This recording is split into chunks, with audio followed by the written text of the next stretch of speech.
Good morning. My mic hot. Good morning, everyone. It's 11 o'clock. Hit that gavel. Hit that gavel. Oh, yeah. Feel that power? I'm trembling. Yeah, let me turn it towards him a little more. Good morning. I hereby call this meeting to order. Everyone is almost seated. And do we have any special guests? Usually we have Bobby Stem there back, and I'm not sure about, okay, all right. Well, again, welcome this morning. Commission Secretary will call the roll, please. Mr. Coburn? Coburn here. Mr. Grimsley? Grimsley here. Mr. Shannon? Yeah, here. Mr. Freimiller? Freimiller here. Mr. Dyson? Dyson here. Mr. Alexander? Alexander here. Mr. LaForge? LaForge here. Mr. Junk? Junk here. Mr. Peterson? Here. Secretary Gatz, you are recognized to present.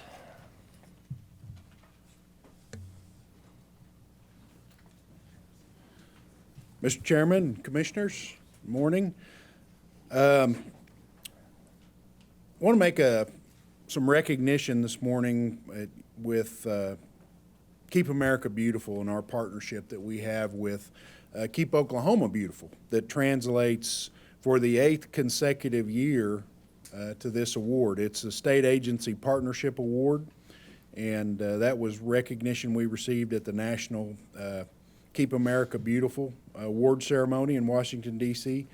The award is presented to state agencies that join with their Keep America Beautiful state affiliates to combat litter, and that's a relationship that we very, very much value with Keep Oklahoma Beautiful. We support Keep Oklahoma Beautiful programs, including their anti-litter education, the Great American Cleanup, and the Environmental Excellence Award celebration. And Keep Oklahoma Beautiful and the Department of Transportation have been partners for decades. At this time, I'd like to call on Jeanette Nance, the director of Keep America Beautiful and the Keep Oklahoma Beautiful affiliate, to present the award. So Jeanette, if you'd come forward.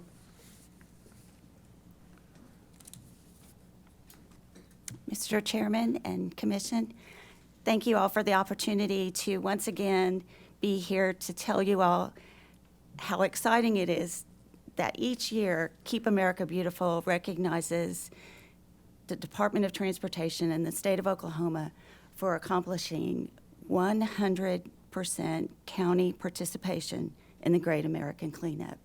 That means at least one community in all 77 counties participates in the cleanup.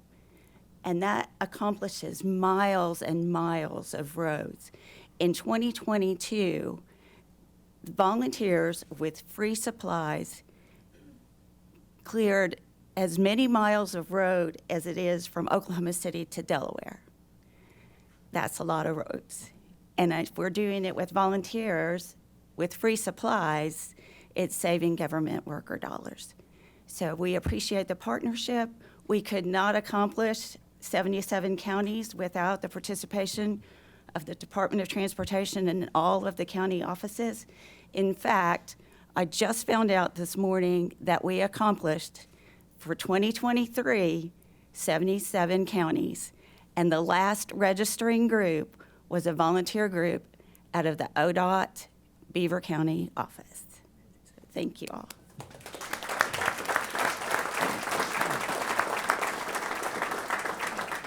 And Commissioners, if you wouldn't mind standing, we will invite Sean Davis, Monty Smith, Taylor Henderson, and Melody Johnson to join us up here with Jeanette for a little photo op.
Commissioners, that partnership with Keep Oklahoma Beautiful, just as Jeanette describes, in all 77 counties of the state.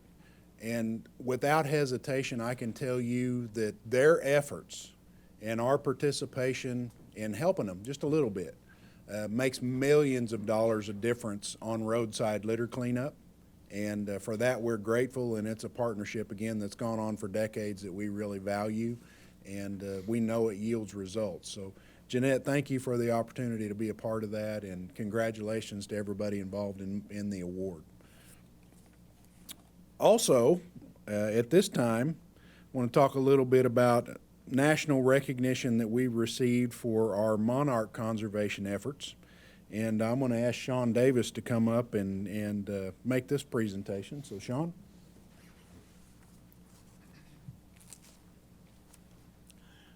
Morning, Chairman Peterson, Commissioners. Environmental conservation and the building of infrastructure may seem like mutually exclusive initiatives. However, ODOT has successfully demonstrated that they are not, and was recognized for our efforts to assist the monarch butterfly at the recent National Monarch Meeting. The largest national group of organizations working together to protect the monarch butterfly gathered the first week in March in Phoenix, Arizona. The meeting was attended by local and national nonprofit organizations, state and federal government agencies, and energy and transportation companies, and was hosted jointly by the Monarch Joint Venture and the Rights of Way as Habitat Working Group.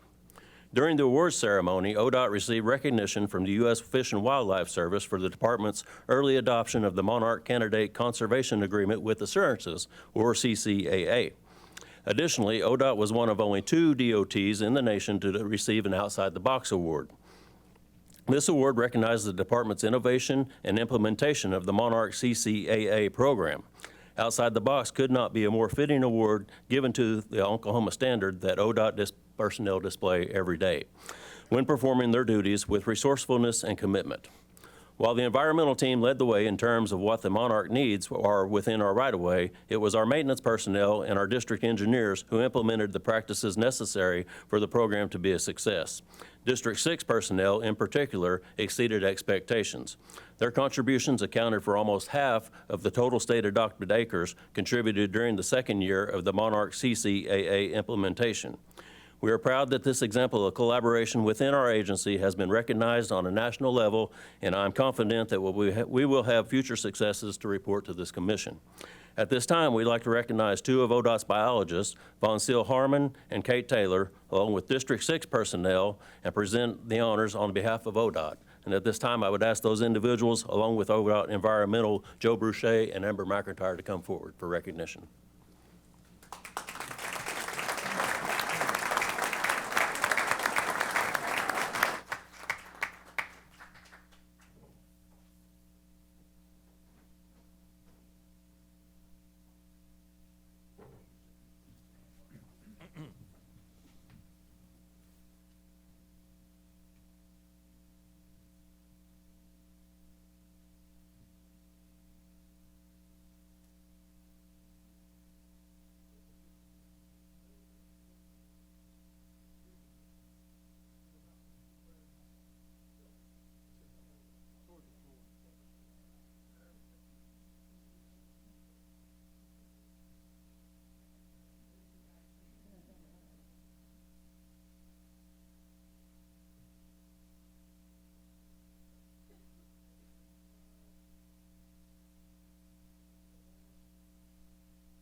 A little bit of a non-traditional recognition there, but super important.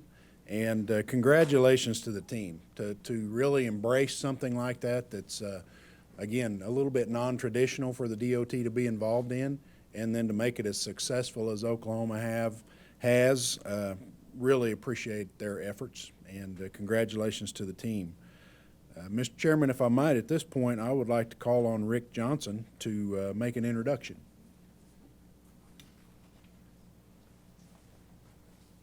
Mr. Chairman, members of the commission, I'm pleased to announce to you today the new Chief of Surveys for the department, Mr. Jeff King. He's a native of Alva. Jeff first started working for the department in 1987 as a survey field hand out of Muskogee. Mr. King has served various capacities for the department, most recently as our Assistant Chief of Surveys. Mr. King is a licensed professional land surveyor and holds a bachelor's degree from Northeastern State University in Tahlequah. He's a member of the Oklahoma Society of Land Surveyors and the National Society of Professional Land Surveyors. Please help me welcome Mr. King to his new role.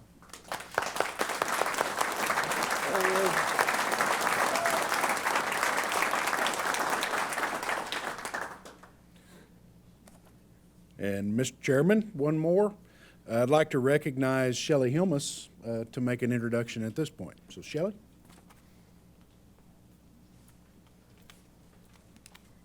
Good morning, Mr. Chairman and members of the commission. I am pleased to announce Brad Smith as the Procurement Division Manager. Brad Smith is a certified procurement officer who has served the department for 23 years. And Brad began his career with ODOT in the Information Technology Division, where his passion for technology and automation were fostered. Prior to this position, Brad spent 7 years developing an automated system for the engineering consultant industry. Brad is a member of the Oklahoma Association of Public Procurement and NIGP, the Institute for Public Procurement. Brad and his wife, Jessica, who with 2 children, currently live in Mustang, Oklahoma. Please join me in welcoming Brad.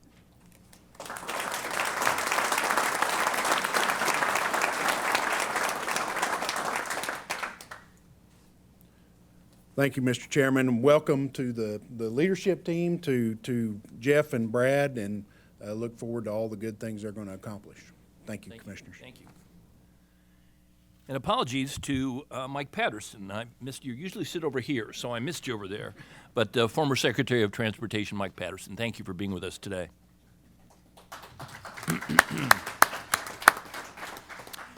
Item 64 is approval of the minutes of the Transportation Commission meeting on April 3rd, 2023.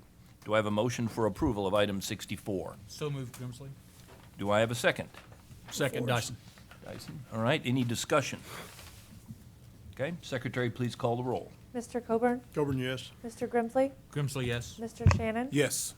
Mr. Frymiller? Abstain. Mr. Dyson? Dyson, yes. Mr. Alexander? Alexander, yes. Mr. LaForge? LaForge, yes. Mr. Junk? Junk, yes. Mr. Peterson? Yes, the motion passes. Thank you. The consent docket contains items 65 through 67. If any commissioner would like to pull an individual item out for discussion, he may do so at this time. Otherwise, I'll hear a motion for approval of the consent docket. So move. And do I have a second? Second. Second Grimsley, and Second Sherry, please call the roll. Mr. Coburn? Coburn, yes. Mr. Grimsley? Grimsley, yes. Mr. Shannon? Yes. Mr. Frymiller? Frymer, yes. Mr. Dyson? Dyson, yes. Mr. Alexander? Alexander, yes. Mr. LaForge? LaForge, yes. Mr. Junk? Junk, yes. Mr. Peterson? Yes. Motion passes. Item 68 is engineering contracts. Mr. Tigler, you are recognized to present. Thank you, Mr. Chairman, members of the commission, Mr. Secretary. Item 68, I have 8 parts this month. Part A is our statewide, all districts, on-demand ITS and fiber optic design and installation. We've selected 4 firms to provide these services. They are Half Associates, HNTB Corporation, Lee Engineering, and Traffic Engineering Consultants. The aggregate not-to-exceed amount for these 4 contracts is $1 million. Part B is a statewide, all districts, our bridge overload permit studies. Department has selected Grossman and Keith Company to provide these services. The total not-to-exceed amount for this contract is $500,000. Part C is Muskogee County and District 1. Department has selected Aguirre and Fields to prepare construction plans for State Highway 72. The improvements include new surface and adding shoulders to a 2-lane road. The total not-to-exceed amount is $992,300. These projects are in the 8-year construction work plan, scheduled let date of 2029. Part D in Sequoia County and District 1. Department has selected BKL to prepare construction plans for the I-40 project. The improvements include reconstruction and rehabilitating the existing facility. The total not to exceed amount is $290,800. The project is in the 8-year construction work plan, let date of 2029. Part E in Sequoia County. This is District 1. Department has selected C.H. Guernsey and Company to prepare construction plans for State Highway 100. The project improvements are including adding shoulders to a 2-lane road. Total not to exceed amount is $1,302,800. Project is in the 8-year construction work plan, scheduled let date of 2030. Part F in Logan County in District 4. The department has selected CP&Y. These are construction plans for State Highway 33. Geometric improvements are the proposed project improvements. Total not to exceed amount is $419,877. Project is in the 8-year construction work plan, scheduled let date of 2029. Part G in Beaver County, District 6. Department has selected CEC Corporation to prepare construction plans for US 83. This is at the junction of State Highway 3. Total not to exceed amount is $400,750. The project improvements are reconstruct and rehabilitate the existing facility. The project is in the 8-year construction work plan, scheduled let date in 2027. And finally, Part H in Texas County, District 6, the department selected Freeze and Nichols to prepare construction plans for State Highway 136. The proposed project improvements are adding shoulders to a 2-lane road. Total not to exceed amount is $1,285,100. This project is also in the 8-year construction work plan, a let date of 2029. Approval is recommended. Try to answer any questions that you have this morning. You've heard the presentation. Do I have a motion for approval of item 68? LaForge move for approval. Thank you. And do I have a second? Second, Alexander. Any discussion? Secretary will please call the roll. Mr. Coburn? Coburn, yes. Mr. Grimsley? Grimsley, yes. Mr. Shannon? Yes. Mr. Frymiller? Frymiller, yes. Mr. Dyson? Dyson, yes. Mr. Alexander? Alexander, yes. Mr. LaForge? LaForge, yes. Mr. Junk? Junk, yes. Mr. Peterson? Yes. The motion passes. Thank you. Item 69 is engineering contract supplements. Mr. Tigler, you are recognized to continue. Thank you, Mr. Chairman. I have 4 engineering contract supplements this month. Part A is our statewide, all districts. This is our on-demand preliminary engineering, site plans, and inspection for our railroad crossings. Department previously selected J. Webb and Associates to provide these services. Total not to exceed, total increase for this contract supplement is $350,000. Part B is our statewide, all districts, on-demand multi-dimensional design support services. We've selected previously 3 consulting firms to provide these services, and they are Freeze and Nichols, Garver, and Jacobs Engineering Group. Total aggregate increase for these contract supplements is $2 million. Part C in Lincoln County in District 3, Department previously authorized CEC Corporation to prepare construction plans for the State Highway 66. The project improvements are adding shoulders to a 2-lane road, reconstruct, rehabilitate the existing facility, some geometric replacements, improvements, and also replace the bridge on existing alignment. Supplement not to exceed amount is $30,000 for this supplement. The project is in the 8-year construction work plan, scheduled let date of 2028. And finally, Part D in Garfield County in District 4, previously authorized Team Design to prepare construction plans for State Highway 74. Proposed improvements are adding sidewalks, intersection modifications, safety improvements, and reconstruct and rehabilitate the existing facility. Supplement not to exceed amount is $30,300. Project is also in the 8-year construction work plan, scheduled let date of 2027. Approval is recommended, and I'll try to answer any questions if you have any this morning. Thank you, Mr. Tegler. Commissioners, you've heard the presentation. Do I have a motion for approval of item 69? LaForge move for approval. Thank you. And do I have a second? Frymiller, second.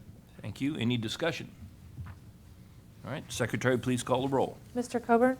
Coburn, yes. Mr. Grimsley? Grimsley, yes. Mr. Shannon? Yes. Mr. Frymiller? Frymiller, yes. Mr. Dyson? Dyson, yes. Mr. Alexander? Alexander, yes. Mr. LaForge? LaForge, yes. Mr. Junk? Junk, yes. Mr. Peterson? Yes, and the motion passes. Thank you. Item 70 is change orders with a cumulative total of $75,000 or less. This is for information only. Mr. Leonard, you are recognized to present. Thank you, Mr. Chairman. Good morning, members of the commission. I'd like to present item number 70, parts A through M. These are change orders on projects which have a cumulative total of change orders of $75,000 or less. This item is presented for your information only and no action is necessary, but I'd certainly be glad to entertain any questions. Thank you. If there are no questions, Mr. Leonard, you are recognized to present item 71, change orders with a cumulative total of more than $75,000. All right, thank you, Mr. Chairman. Item number 71, parts A through double B. These are change orders on projects which have a cumulative total of change orders greater than $75,000. Your approval is recommended, and I'd be glad to try and answer any questions. And you've heard the presentation. Do I have a motion for approval of item 71? Motion, Dyson. And a second? Second. Commissioner Shannon, any discussion? Secretary, please call the roll. Mr. Coburn? Coburn, yes. Mr. Grimsley? Grimsley, yes. Mr. Shannon? Yes. Mr. Freimiller? Freimiller, yes. Mr. Dyson? Dyson, yes. Mr. Alexander? Alexander, yes. Mr. LaForge? LaForge, yes. Mr. Junk? Junk, yes. Mr. Peterson? Yes. The motion passes. Thank you. Item 72 is proposed bid openings. Mr. Hackney, you are recognized to present. Good morning, Mr. Chairman, Commissioners. Item 72, proposed bid openings, consists of the final June 2023, the tentative July 2023, and the tentative August 2023 bid openings. The department recommends approval. And you've heard the presentation. Do I have a motion for approval of item 72? So moved, Coburn. Coburn, do I have a second? Freimiller, second. Freimiller, thank you. Any discussion? And the secretary will please call the roll. Mr. Coburn? Coburn, yes. Mr. Grimsley? Grimsley, yes. Mr. Shannon? Yes. Mr. Freimiller? Freimiller, yes. Mr. Dyson? Dyson, yes. Mr. Alexander? Alexander, yes. Mr. LaForge? LaForge, yes. Mr. Junk? Junk, yes. Mr. Peterson? Yes. The motion passes. Thank you. Item 73 is an amendment to the April 3rd, 2023 Transportation Alternative Projects Award. Ms. Williams, you are recognized to present. Thank you, Mr. Chairman, Commissioners. So April 3rd, Agenda Item 59 was presented for your approval. It recommended approval of 62 projects. However, the list that was included only had 61 projects on it. So I'm coming to you today asking you for your approval to include City of Woodward project, which is along US 270, beginning at 34th and along 270 to 22nd Street, and also in Spiro, town of Spiro, the Kaimishi Technology Center. These were projects that were included in the recommendation that was made by the committee. We talked about the scoring committee, and they had recommended award of those projects. However, they were just omitted from the agenda item you approved. So I'm asking for your approval. The amount would be $52,798,220. I'll be happy to answer any questions. Which was an increase of, It's around $618,000. yeah, $618,000. So that's the additional. All right. Thank you. You've heard the presentation. Do I have a motion for approval of item 73? I'll make a motion for approval. Okay, Alexander, Commissioner Alexander, do I have a second? Second, Dyson. And any discussion? Okay. Secretary, please call the roll. Mr. Coburn? Coburn, yes. Mr. Grimsley? Grimsley, yes. Mr. Shannon? Yes. Mr. Freimiller? Freimiller, yes. Mr. Dyson? Dyson, yes. Mr. Alexander? Alexander, yes. Mr. LaForge? LaForge, yes. Mr. Junk? Junk, yes. Mr. Peterson? Yes, the motion passes. Thank you. Item 74 is assignment of certain contracts for highway construction. Mr. Davis, you're recognized to present. Mr. Chairman, Commissioners, item 74, this is assignment of certain contracts for highway construction. These contracts are assigned by Jensen Construction Company to Manhattan Road and Bridge Company. Jensen Construction Company and Manhattan Road and Bridge Company have entered in a certain contract dated April 21st, 2023, the terms of which are outlined in the letters attached to this item, in which Jensen has agreed to assign 2 contracts for highway construction to Manhattan, identified as follows. Contract 220069, this is a bridge rehabilitation project on US 412 over the Verdigris River near Catoosa. And the second one is contract 220075. This is the navigation bridge and approaches, and bridge rehabilitation on US 62 over the Arkansas River at Muskogee. The department approves of this assignment and requests the commission's consent to this assignment of contracts by resolution of the commission pursuant to state law at Title 61, Oklahoma Statute, Section 120. And the resolution is attached, and I ask for your approval, and we'll gladly answer any questions. Thank you. You've heard the presentation. Do I have a motion for approval of item 74? Mr. Chairman? Yes, sir. I have one quick question. Please. Just for clarification, this is just like a novation. It's not, we're not looking at a scope change. We're not looking at funding. No, sir. Okay. This is just not a merger, but Manhattan has bought out Jensen Construction, so those two contracts will novating now the be fund. Okay, handled by thank you. Manhattan. Terms stay all the same. Manhattan's required to perform. Absolutely. Okay. Yes, sir. All right, thank you. Do I have a motion for approval of item 74? So moved, Coburn. Commissioner Coburn, thank you. Do I have a second? Second, Alexander. Commissioner Alexander, and any discussion? Secretary, please call the roll. Mr. Coburn? Coburn, yes. Mr. Grimsley? Grimsley, yes. Mr. Shannon? Yes. Mr. Freimiller? Frymer, yes. Mr. Dyson? Dyson, yes. Mr. Alexander? Alexander, yes. Mr. LaForge? LaForge, yes. Mr. Junk? Junk, yes. Mr. Peterson? Yes, and the motion passes. Thank you very much. Item 75 is awards. Mr. Dels, you are recognized to present. Good morning, Mr. Chairman, Commissioners. Item 75 are our recommendations for award. My presentation will be in three parts this morning. Part A is a recommendation for the March 9th regular bid opening. It is recommended that the decision regarding either award or rejection of the following item from the March 9th bid opening referred to by call order be deferred in accordance with state statutes, and that was call order 40. Part B is a recommendation from the April 13th bid opening. It is recommended that the following items from that bid opening referred to by call order be awarded. It's call orders 100, 105, 115, 120, 125, 130, 140, base bid only, 145, 150, 155, 160, 165, 170, 173, 175, 190, 197, 200, 205, 210, and 215. It is recommended that the following items from the April 13th bid opening referred to by call order be rejected. It's call orders 180 and 185. In Part C, recommendations from the April 20th bid opening. It is recommended that the following items from the April 20th bid opening referred to by call order be awarded. It's call orders 301, 303, 306, 315, 321, 324, 327, 330, 336, 339, 342, 345, 348, 351, 354, 357, 360, and 363. And lastly, it is recommended that the following items from the April 20th bid opening referred to by call order be rejected. And that's call orders 333 and 366. That concludes our recommendations for awards, and your approval is requested. Thank you. You've heard the presentation. Do I have a motion for approval of item 75? So moved. Commissioner Shannon, thank you. Do I have a second? Frymer, second. Brian Miller, thank you. Any discussion? And the secretary will please call the roll. Mr. Coburn? Coburn, yes. Mr. Grimsley? Grimsley, yes. Mr. Shannon? Yes. Mr. Freimiller? Frymer, yes. Mr. Dyson? Dyson, yes. Mr. Alexander? Alexander, yes. Mr. LaForge? LaForge, yes. Mr. Junk? Junk, yes. Mr. Peterson? Yes, and the motion passes. Thank you. Thank you, Commissioners. Thank you. Item 76 is the director's report. Secretary Gatz, you are recognized to present.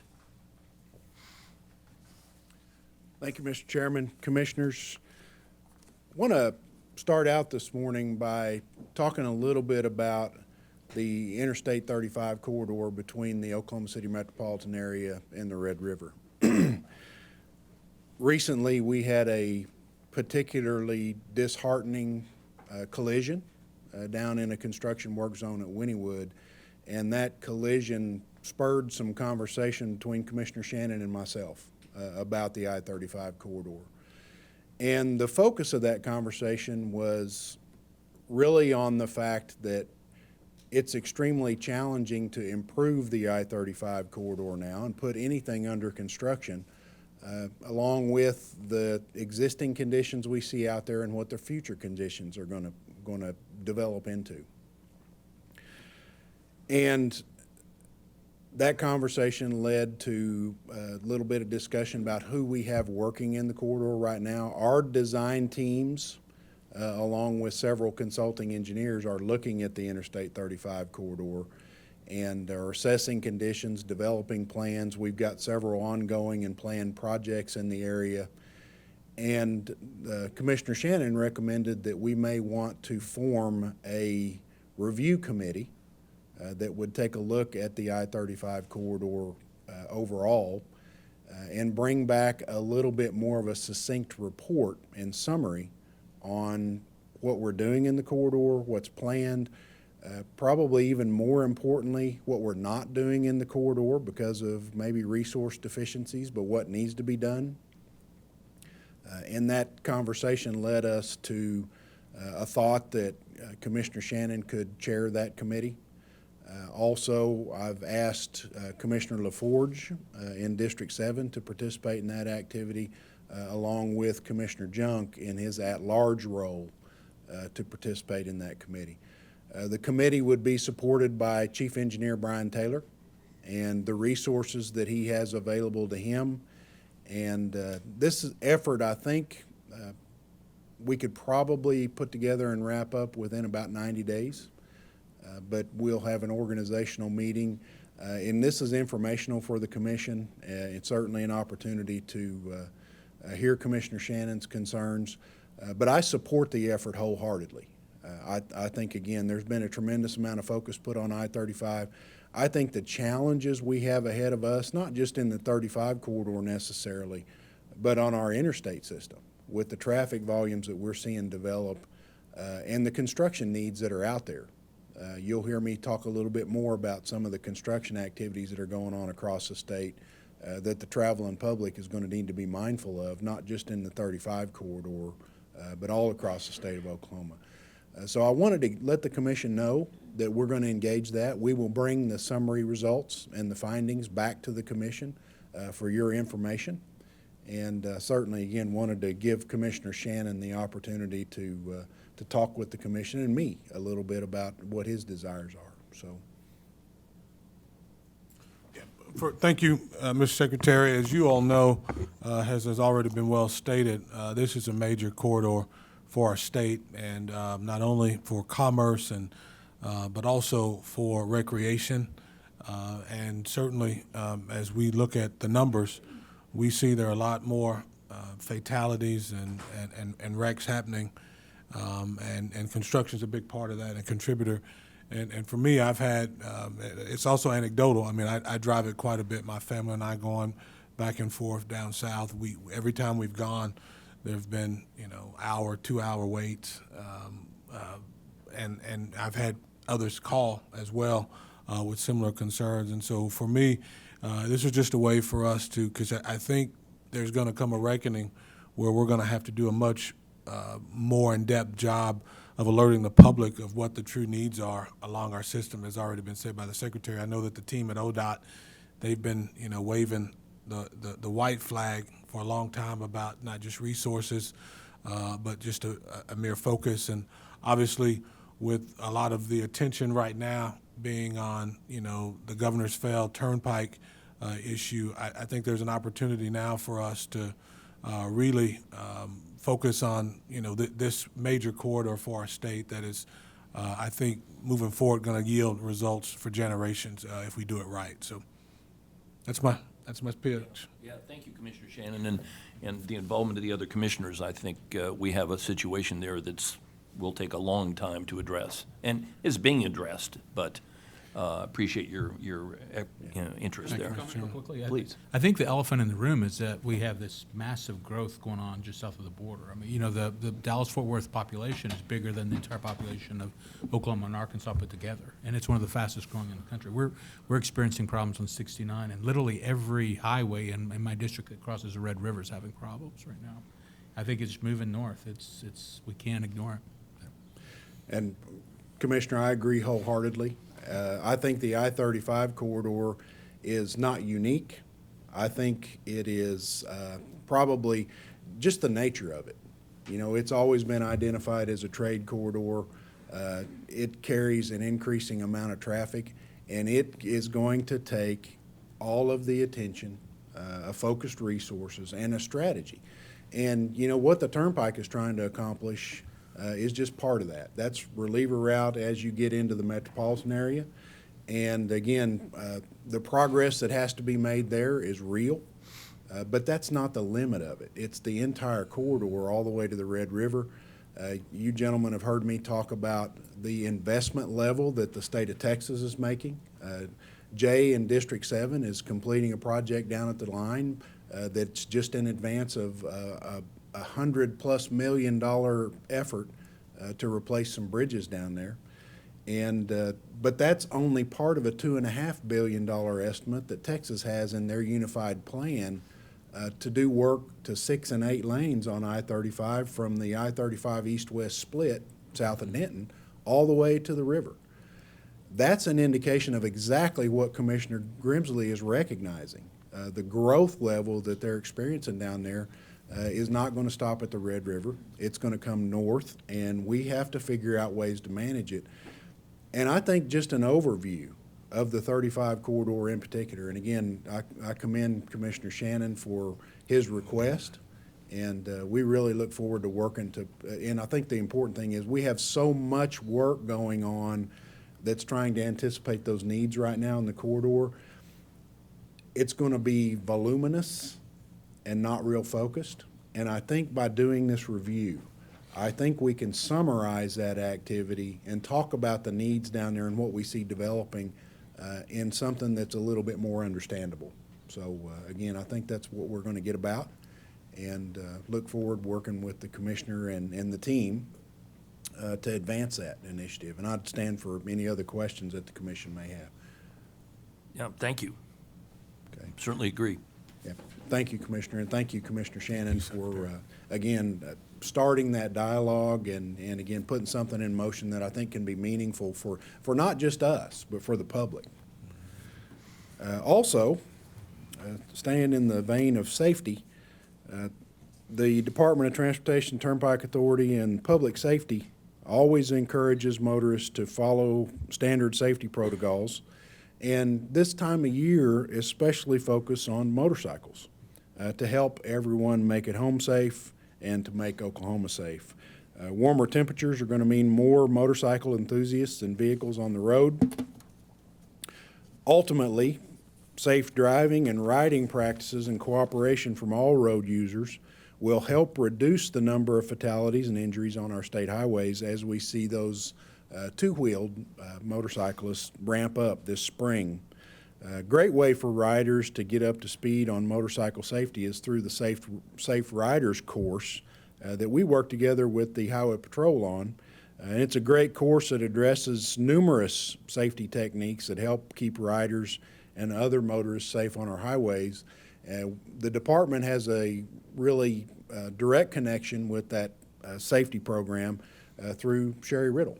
And her husband, Clint Riddle, who is a motorcycle trooper, is engaged and involved with their team in teaching that course. And again, it is something that we've been recognized from around the country because it's so good.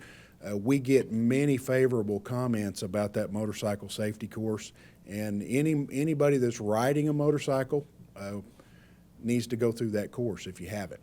So again, I'd encourage your participation in that. They do those courses regularly. And also, in recognition of motorcycle safety awareness in the month of May, the governor has provided us with a proclamation that I'd take the opportunity to read. And whereas safety is the state's highest priority for highways, interstates, and turnpikes of the great state of Oklahoma, and whereas motorcycle fatalities in Oklahoma are trending upwards, with 76 fatalities occurring in 2021, 53 of which were not wearing helmets, accounting for nearly 70% of these fatalities. And whereas motorcyclists are 27 times more likely to die in a crash than other motorists, and 80% of all motorcycle crashes result in injury or death. And whereas it's the responsibility of all who put themselves behind the wheel to become aware of motorcyclists, regarding them with the same respect as any other vehicle traveling the highways of this state, And whereas motorcyclists should be active participants in their own safety, be visible, dress for safety, know your bike, reduce your speed, never drive distracted or under the influence.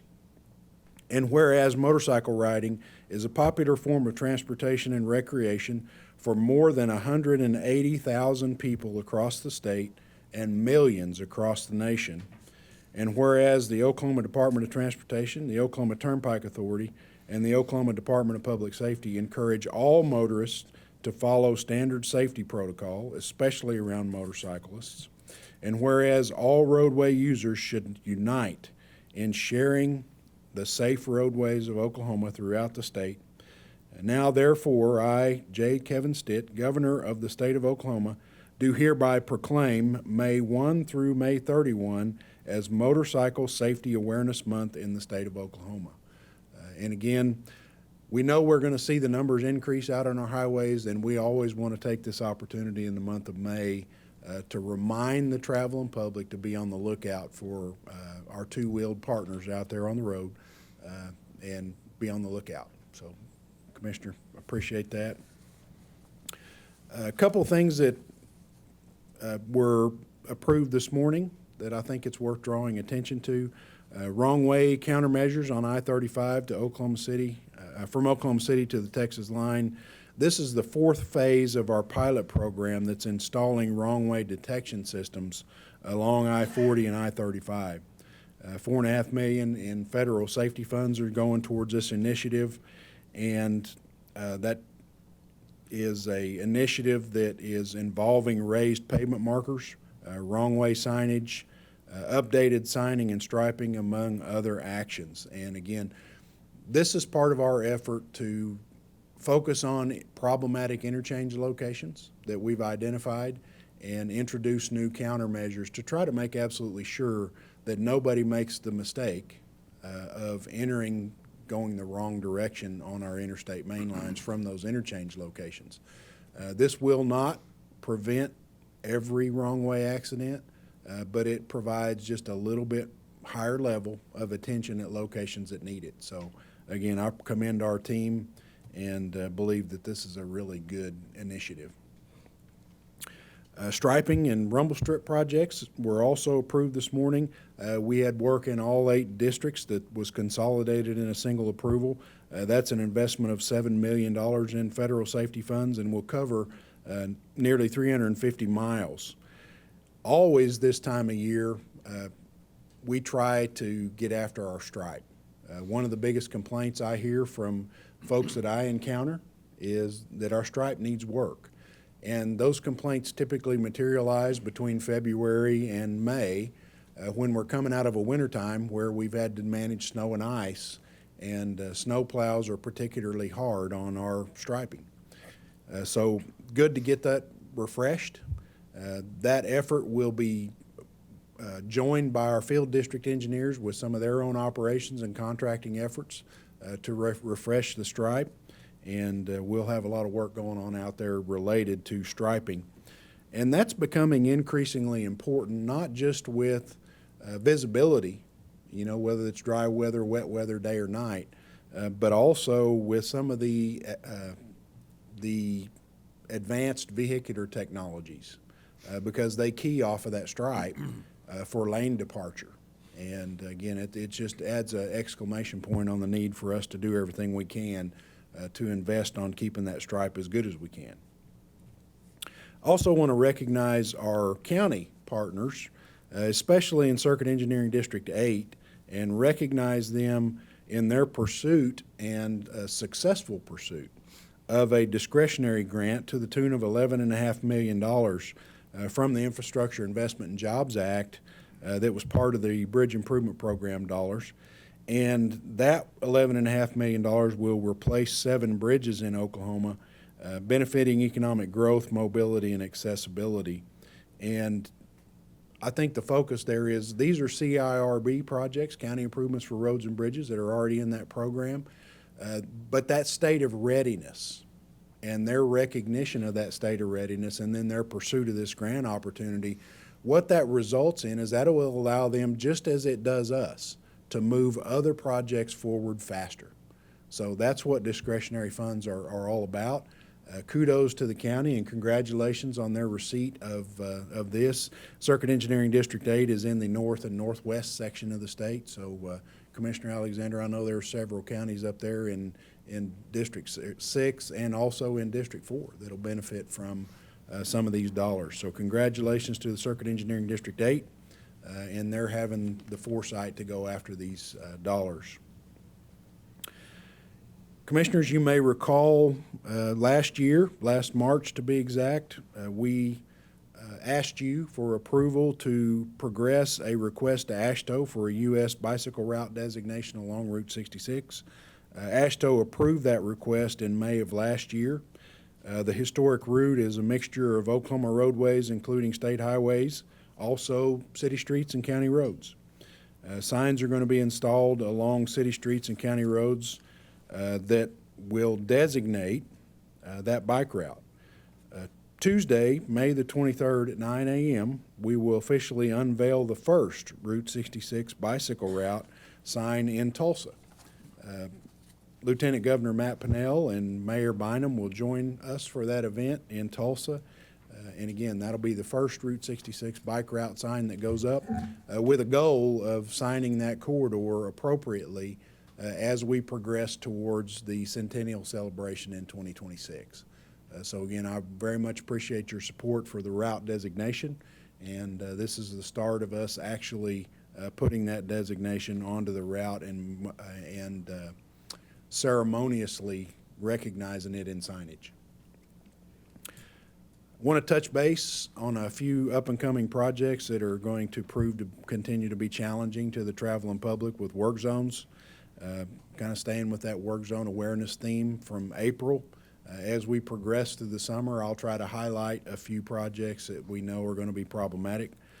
State Highway 33 is about to go under construction there at Langston. That's a widening project to bring the 33 corridor to 4 lanes between Langston and Logan County to just west of US 177 in Payne County. Work is expected to begin in late summer of 2023 and anticipated to be complete by fall of 2025. This phase will add 4 bridges and the earthwork to build the roadbed for 2 additional lanes. The 2 lanes will be completed in a second project that's scheduled for that 2025 time period. And the 2 projects combined will complete the widening of the corridor between Perkins and Guthrie, which provides a second 4-lane alternative route to and from Stillwater. So that construction is something the traveling public will have to contend with and be mindful of. I-40 resurfacing projects, we've got 2 of those west of Oklahoma City. Significant pavement improvement on I-40 in Canadian County that is west of El Reno from I-40 Business to Maple Road. That's a $24 million project that will impact traffic through the end of the calendar year of 2023. And starting in July, I-40 will have a resurfacing project between Morgan Road and MacArthur Boulevard here in Oklahoma City. The high traffic volumes and the types of traffic that we see there, both commuter and freight, will result in some significant delays and congestion, and we'll ask the public to be mindful of that. And then one I just drove through last week that's really beginning to ramp up towards construction is I-40 at Douglas Boulevard, and that's the interchange near Tinker Air Force Base in Midwest City. But that includes a widening of I-40 to 6 lanes extending east to Choctaw Road, and that's a $170 million project that started in April. It's going to be about 2 years to completion, and as the contractor works his way through that project, it will continue to be disruptive. Metropolitan area Tulsa is no exception. We've got projects going on Highway 51 there, just a little bit south and east of the downtown area that is a challenging project. Also, work will continue around the I-44 and US 75 interchange as we go forward, and I'd call particular attention to a ramp project that we have at US 169 and I-244 there in Tulsa. So as the public travels around the state of Oklahoma, they'll encounter more than 160 construction work zones plus maintenance operations all across the state. We ask the public to join us in keeping our workers safe and keeping themselves safe by putting away distractions, paying attention to what's in front of you, observing the black and white posted speed limit. Commissioner Grimsley, in our discussions in subcommittee this morning, made a great point. Those posted black and white speed limit signs in a construction zone are posted there, and that is the speed limit in that zone, whether workers are present or not. If workers are in the work zone and you receive a ticket in that work zone, the fine's double. But those posted speed limits apply to that work zone whether workers are present or not. So that was a great point, Commissioner, and I really want us to emphasize that in our messaging. And again, the traveling public, pay attention, slow down, buckle up. Always buckle your seatbelt. We still see our seatbelt utilization numbers not what they need to be, and we see fatalities occur almost every day where occupants of vehicles are not wearing their seatbelt. So we really have to work on that as a state. If you want to see our fatality numbers go down dramatically, if we could increase our seatbelt usage, especially in our rural areas, it will make a difference in our fatality numbers. So again, that's something that we ask the traveling public to help us keep them safe by taking that one measure that they have full control over. So, Commissioner, I will stand for any questions that the commission may have, and appreciate the opportunity to visit this morning. Please, commissioners, please. Quick question. Okay, kind of a follow-on to the I-35, congestion problem there. Would it be possible this summer, and we can do it when we have a relatively, shorter meeting sometime, could we get a briefing on the state-of-the-art of traffic counting? Because my assumption is we've evolved beyond just traffic counts at a certain point. We can make more predictive estimates and measures. Would it be possible to get just a state-of-the-art briefing of where we stand? What do we have at our disposal for that? Yes, Okay. absolutely, Commissioner, and I'll ask Chief Taylor to make note of that, and we'll work with Lauren January and the traffic engineering group, and there's so much going on out there with traffic counting and projections now that are beneficial to us. The other thing that we might follow on to that with a little bit is some of the smart signalization technology that we're looking at that's way beyond what it used to be. We used to have a signal interconnect, and we thought that was pretty good. That could, be a little bit programmed, but what we have and what we're on the verge of is something more significant than that. But we'll bring a presentation like that back to the commission. And my prediction, if we can go to autonomous vehicles, we don't need signals, right? So That's a ways away, Commissioner. At some Grimsley. point, Hey, I'm hopeful. at some point, we will get there. Yes. And it's kind of like the EV, electric vehicle discussion. Obviously with every third commercial that you see on TV is one of our car dealers, car manufacturers advertising for an electric vehicle. The transition has started. Now, how fast will the fleet convert is still a little bit in question. But I think it's probably converting faster than I anticipated. And that along with that goes smart vehicle technology, and that which will continue to grow and we'll continue to see materialize. So I think that's something we are paying attention to, and we definitely have to stay focused on. Any other questions for the Secretary? All right. Thank you very much, Secretary Capps. Thank you, Mr. Chairman, Commissioners. Commissioners have no other comments. I'd hear a motion for item 77, which is adjournment. So move. Second, Dyson. Commissioner Shannon, second from Commissioner Dyson. Secretary will call the roll. Mr. Coburn? Coburn, yes. Mr. Grimsley? Yes. Mr. Shannon? Yes. Mr. Freimiller? Fryman, yes. Mr. Dyson? Dyson, yes. Mr. Alexander? Alexander, yes. Mr. LaForge? LaForge, yes. Mr. Junk? Junk, yes. Mr. Peterson? Yes. Motion passes. We are adjourned.